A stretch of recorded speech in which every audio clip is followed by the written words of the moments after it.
तो सेवा में दो चीजें हैं, एक सहजता और एक स्नेह।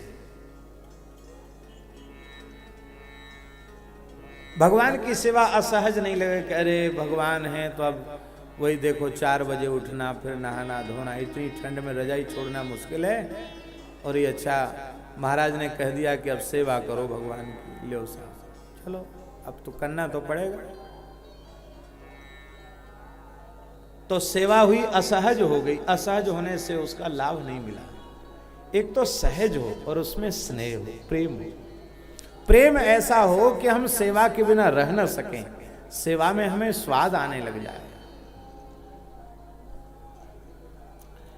एक संत माता जी को हमने देखा, गुजरात की बात है, उसको हमने देखा घोर जंगल में एक माता जी, और वो माता जी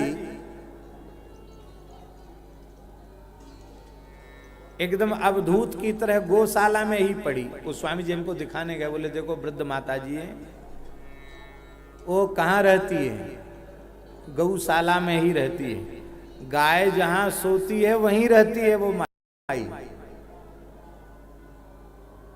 आश्चर्य की बात।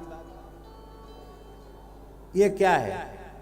ये इसलिए है कि कमरा है बढ़िया रहने योग्य, लेकिन उसको मन ही नहीं लगता बिना गाय के। ये है गाय से प्रेम, वो गाय के बिना नहीं रह सकती। ऐसे ही हम सेवा के बिना न रहें, सेवा हमारा स्वभाव बन जाए, सहजता से सेवा की भावना हमारे जीवन में आ जाए और सेवा में हमारी प्रीति हो जाए। तो श्री गदाधर दास जी अत्यंत सहज भाव से स्नेह पूर्वक भगवान की आप सेवा किया करते थे। सदा आनंद रस झूलो, आनंद रस में झूलते रहते थे। सेवा, सहज सेवा के सुख को प्राप्त करके श्री गदाधर दास जी आनंद रस में झूलते रहते थे।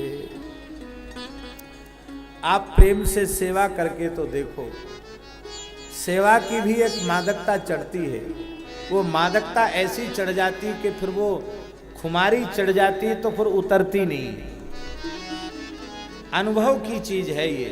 भगवान की आरती करते हुए आरती की ज्योति में ही उनकी मंद मुस्कान का दर्शन एक बार आपको ठीक से हो जाए, फिर वो 24 घंटे चढ़ी रहेगी चित्त पर। लेकिन आप प्रेम से सेवा करो तो सही।